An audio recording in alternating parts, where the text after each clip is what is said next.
जय श्री राम। शंखनाद में आपका स्वागत है। पश्चिम बंगाल में टीएमसी की हार का असर अब दिखने लगा है।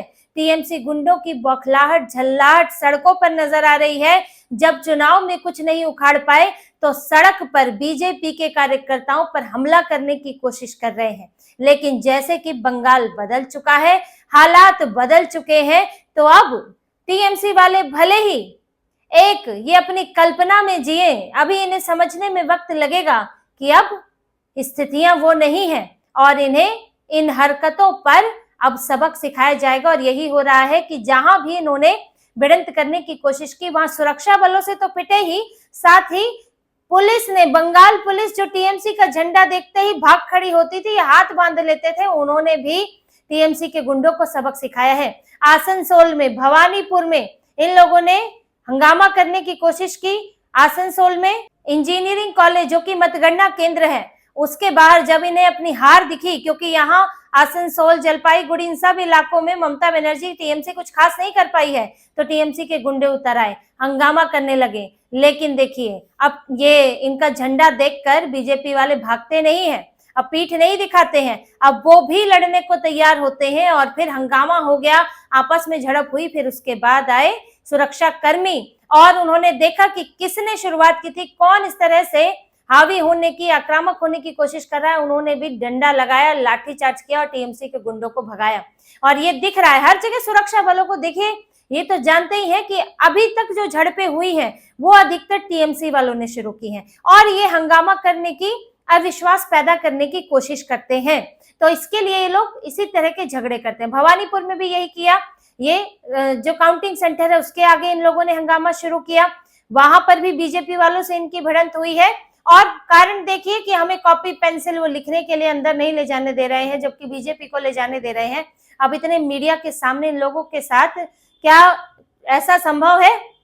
वो भी टीएमसी जैसी पार्टी, भवानीपुर, ममता बनर्जी वहां तो अब जीतती भी दिख रही है, तो वहां पे ऐसा संभव तो है नहीं। लेकिन इन्हें सिर्फ अविश्वास पैदा करना है और ये अविश्वास के लिए ममता बनर्जी भी मैदान में उतर रही है, बयान दे रही है, जो चुनाव आयोग है, मतगणना केंद्र है, उन पर सवाल उठा रही है। लेकिन ममता बनर्जी का एक बयान इसमें बहुत ही देखने वाला है कि उन्होंने जो बोला है, और वो ये दिखा रहा है कि जो बातें अभी तक बीजेपी करती थी वो बातें अब ममता बनर्जी कर रही है। ममता बनर्जी ने क्या बयान दिया है? उन्होंने अपने कार्यकर्ताओं को बोला है कि आप डरे नहीं, हम आपके साथ खड़े हैं। उनका पूरे कंसंट्रेशन तो उनका मतगणना केंद्र पर था कि आप अंतिम समय तक वहां डटे रहेंगे, 2-3 ईवीएम खोलकर अपने आप को जिताएंगे, फिर हमारी बारी आएगी, तो इसलिए आपको अंतिम तक डटे रहना है। कुछ 100 ईवीएम पर तो मतगणना ही बंद कर दी गई। ऐसे सब भ्रम फैलाने की कोशिश उन्होंने की। लेकिन उन्होंने ये भी कहा कि आप डटे रहिए, आप डरिए मत, हम आपके साथ हैं। क्यों नहीं डरिए? किस डर की वो बात कर रही हैं? ये वही डर है जो ममता बनर्जी ने दूसरी पार्टियों में खड़ा किया हुआ था कि आज मतगणना हुई, उसके बाद उसी दिन से ही बम बारूद चलने लगता है। जो दूसरी पार्टियों के नेता हैं या जिस बूथ से इन्हें लगता है कि वहां के लोगों ने दूसरी पार्टी को वोट दिया, तो वहां पर झगड़े होते हैं, वहां पर हमला होता है, घर जलाए जाते हैं। यही हुआ था पिछली बार बंगाल में, जब ममता बनर्जी जीती तो उसके बाद बीजेपी के कार्यकर्ताओं को, यहां तक कि जहां पर कांग्रेस, कम्युनिस्ट पार्टियों ने भी चुनाव लड़ा, उनके कार्यकर्ताओं को भगाया गया। बीजेपी के हजारों कार्यकर्ता उड़ीसा में छुपे, झारखंड में छुपे, पार्टी दफ्तर में एक साथ होकर वहां पर रहते थे ताकि वहां पर अगर भीड़ हमला करने आए तो हम सामना कर सके, क्योंकि घर को तो ये जलाकर चले जाएंगे। तो ये हाल इन्होंने बना दिए थे कि अब किसी पार्टी का चुनाव में लड़ना ही मुश्किल। वहां का कोई कार्यकर्ता बन गया तो यानी कि उसने जान आफत में ले ली। वहां का कोई बूथ एजेंट बन गया, वहां का कोई मंडल अध्यक्ष बन गया, तो उसके घर पर बम कभी भी गिर सकता है। यही राजनीति थी इनकी। अब देखिए, जो जैसा करता है उसको डर तो लगता है कि उसके साथ भी वही हो सकता है। अब ममता बनर्जी के कार्यकर्ताओं को लगेगा कि अब तो ना पुलिस हाथ में है, अब तो ना प्रशासन हाथ में है, तो फिर अब हमारे साथ कुछ भी हो सकता है, अब हमें भी इन सब चीजों का सामना करना पड़ सकता है। हालांकि बीजेपी हिंसा की राजनीति का विरोध करती आई और अभी तक के आसार ऐसे नहीं दिख रहे हैं, वरना तो बीजेपी जिस तरह से अभी लगभग जीतती हुई दिख रही है, उसमें ममता बनर्जी की पार्टी होती तो वहां पर हिंसा शुरू हो चुकी होती है, तो हार कर भी हिंसा कर रहे हैं। तो ये तरीका अब नहीं होने वाला है, लेकिन डर तो लगेगा ही नहीं। और इसीलिए ममता बनर्जी कह रही है कि अब इनके जो साथ काम करते हैं वो छिटक कर ना चले जाए, उन्हें भाग भाग कर ना जाना पड़े, तो हम तुम्हारे साथ खड़े हैं। अब तक अमित शाह ये बात कहते थे, बीजेपी के नेता कहते थे कि हम अपने कार्यकर्ताओं के साथ खड़े हैं। सुरक्षा बलों को चुनाव के बाद भी, मतगणना के बाद भी रखा जाएगा। 700 कंपनियां रखी जाएंगी। किसी लिए, किसके लिए? इसी सब के लिए कि अब हिंसा हो तो उसमें फिर सुरक्षा बल जो है वो सबक सिखाए। लेकिन अब सुरक्षा बल भी है और अब यहाँ पर जो है पुलिस बल भी है, और वो ममता बनर्जी के इशारे पर अब नहीं चलेगा। अब तो उनकी शामत आएगी। जो अंतिम से अंतिम तक कैडर बनकर काम कर रहे थे, उन्हें या तो अब रिजाइन दे दें या फिर वो सुधर जाए, लेकिन मुसीबत जरूर उनके ऊपर आने वाली है। क्योंकि जो करप्ट है, जो इतने सबके बावजूद भी, एक सामान्य स्थितियां अलग होती हैं, लेकिन जब चुनाव आयोग इतनी सख्ती कर रहा है, आपको बार बार कहा जा रहा है कि निष्पक्ष होकर काम करें, इसके बावजूद भी जो कैडर बनकर जिसने काम किया, अब उसके ऊपर कार्रवाई तो होगी ही। वहीं ममता बनर्जी के घर के बाहर जय श्री राम के नारे लगे हैं। बीजेपी के कार्यकर्ता पहुंचे थे जय श्री राम के नारे लगाने, क्योंकि ममता बनर्जी वही है जिन्हें जय श्री राम से बड़ी दिक्कत रही है। आप इनकी रैली में देखिए, कभी भगवान राम का जयकार नहीं करती, जय सिया राम तक नहीं करती हैं। ये भले ही अल्लाह अकबर और इंशाअल्लाह कर ले, लेकिन इन्हें हिंदुओं से, हिंदू भगवानों से एक खास तरह की दिक्कत है। इन्हें डर लगता है कि अगर बोल दिया तो मुसलमान नाराज हो जाएगा। अब वही ममता बनर्जी, जब इससे पहले चुनाव के दौरान जब बीजेपी वाले जय श्री राम के नारे लगा रहे थे, ममता बनर्जी की गाड़ी जा रही थी, तो आपको कोई इसमें दिक्कत नहीं होनी चाहिए थी। नारा लग रहा है, हर पार्टी प्रचार करती है, तो ममता बनर्जी ने उतरकर उन्हें हड़काया था।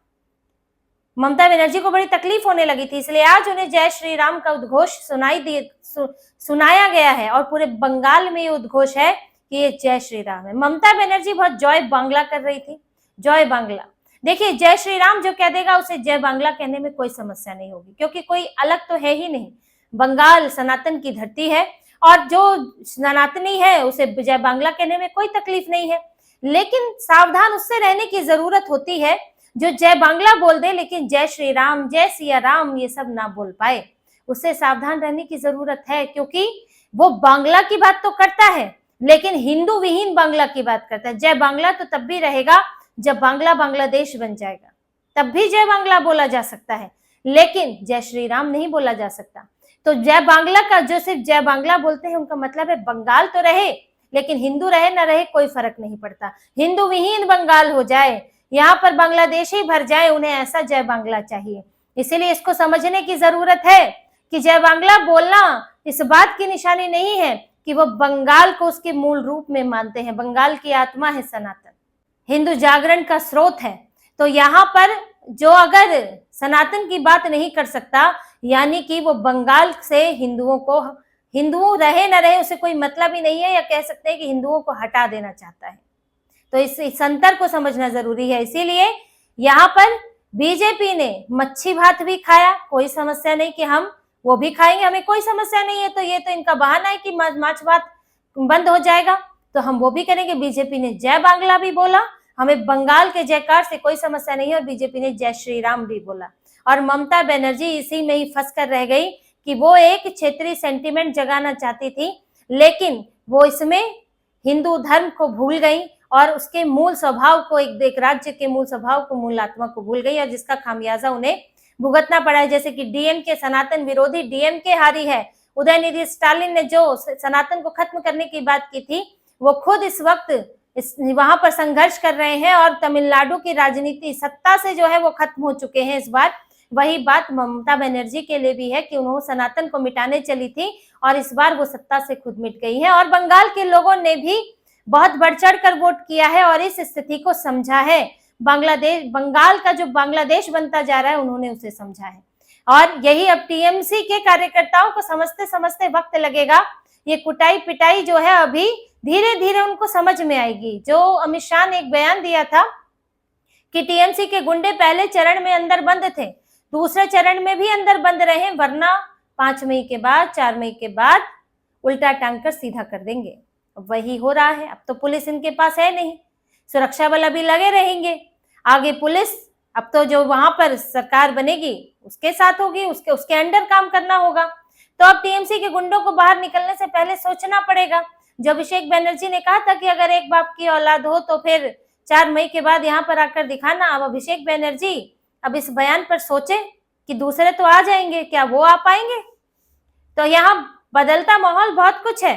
और अब गुंडागर्दी करने वालों की शामत आने वाली है। आज भी ये बीजेपी के कार्यकर्ता घूम रहे हैं तो बाइक पर जाते हुए ये लोग पकड़कर पिटाई करने की कोशिश कर रहे हैं। तो वही है, धीरे धीरे जाएगा ये जो अंदर की अकड़, हिंसा, और अभी तो देखिए भड़ास निकालने की कोशिश हो रही है, लेकिन सुरक्षा बल पहुंच जाते हैं तो फिर इन्हें डंडा खाकर ही जाना पड़ता है। तो इनकी भड़ास जब है अब जेल के अंदर निकलेगी जो इस तरह की हरकतें करने की कोशिश करेगा, और 5 साल में इन्हें बहुत कुछ समझ आ जाएगा कि कानून व्यवस्था क्या होती है और कानून के तहत काम करना क्या होता है। तो इस सब स्थितियों में ममता बनर्जी का पहला बयान भी ये दिखाता है कि वो एक तो हार का ठीकरा चुनाव आयोग पर फोड़ रही है और हार स्वीकार करने को तैयार नहीं है। एक सम्मानजनक तरीके से हार स्वीकार भी की जाती है, जैसे केरल में अब यूडीएफ जो एलडीएफ हारी है वो हार स्वीकार करेगी, कांग्रेस जीती है। असम में कांग्रेस हारी है, पुडुचेरी में एनडीए जीता है। तो ये सब अपनी हार स्वीकार करेंगे, करनी चाहिए, नहीं करेंगे तो भी दिक्कत वाली बात है।